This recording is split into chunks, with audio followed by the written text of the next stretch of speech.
Halo, saya Dino Patijalal. Dalam pemilu tahun ini, lebih dari 10.000 politisi sedang mencalonkan diri untuk kursi legislatif maupun eksekutif di Indonesia.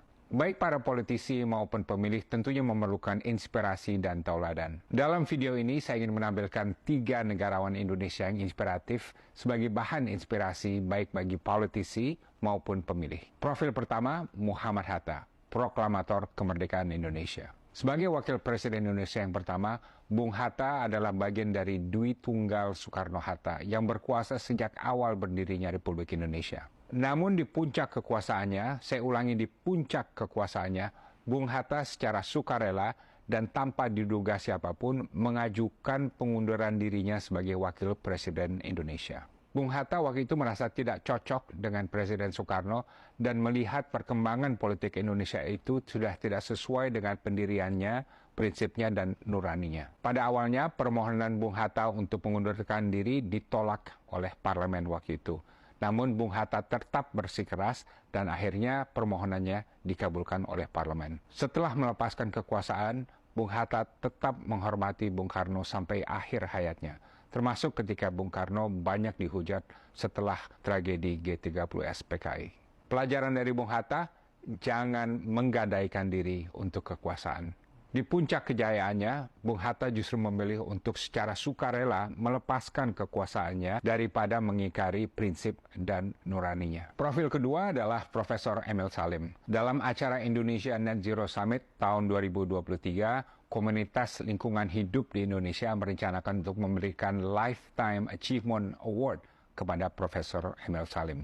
Mengapa? Karena semua orang tahu bahwa Profesor Emil Salim adalah pendekar lingkungan hidup legendaris yang sejati dan dihormati oleh semua orang dan sudah banyak jasanya. Emil Salim datang ke acara tersebut, namun sewaktu di panggung, ia menolak untuk menerima penghargaan tersebut. Pada tahun 1992, ia datang ke Rio untuk menandatangani Konvensi Rio di KTT Bumi ya, di Brazil waktu itu.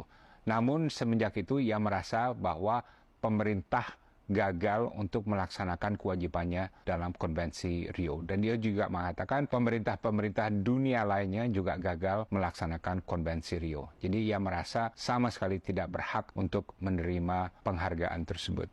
Pelajaran dari Emil Salim, jangan kecanduan dengan sanjungan. Dalam suasana sekarang di mana banyak pemimpin yang terlena bahkan mencari-cari pujian, Emil Salim mengingatkan kita semua bahwa pemimpin yang berbobot adalah yang berprestasi namun tidak mempan disanjung. Pemimpin yang suka disanjung adalah pemimpin yang labil dan lemah. Profil ketiga adalah Hugeng, Kepala Polisi Republik Indonesia antara 1968 sampai 1971 dan juga mantan Menteri dan juga Dirjen Imigrasi Indonesia. Dalam era yang marak dengan korupsi, sogok, penyalahgunaan kekuasaan, dan nepotisme, Pak Hugeng selalu bersikap profesional dan bersih. Padahal waktu itu peluang korupsi dan sogok datang hampir setiap hari dan dilakukan hampir semua orang. Pak Hugeng meminta anak buahnya untuk melakukan lapor harta kekayaan, suatu hal yang sangat tidak lazim waktu itu. Ia meminta istrinya untuk menutup bisnis toko bunga karena tidak ingin istrinya mendapat orderan dari cukong yang berkepentingan terhadap jabatan dirinya. Ia menolak hadiah rumah dan mobil dari bandar judi di Medan.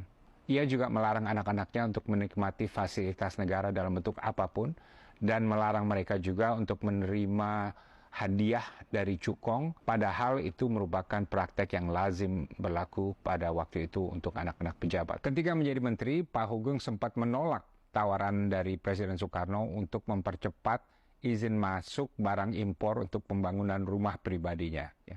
Dan dia menyatakan, nggak apa-apa, saya ngantri sama seperti warga biasa. Setelah dipensiunkan dini, Pak Hugeng sempat diasingkan karena menjadi salah satu penandatangan petisi 50 yang kritis terhadap rezim yang berkuasa pada waktu itu.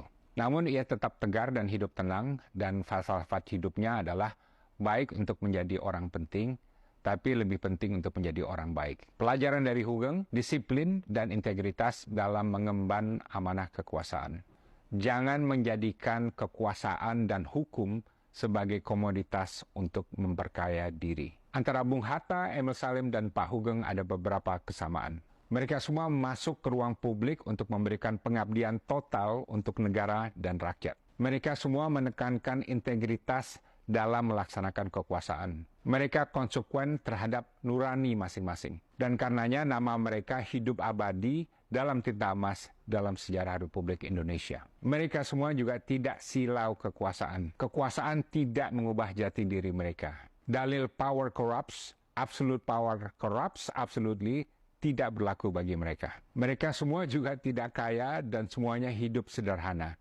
Mereka tidak pernah minta dikasihani. Mereka bahkan semakin dihormati setelah pensiun. Dan mereka semua hidup bahagia. Demikian 3 pelajaran hari ini buat para politisi dan pemilih mengenai kekuasaan. 1, jangan mendewakan kekuasaan.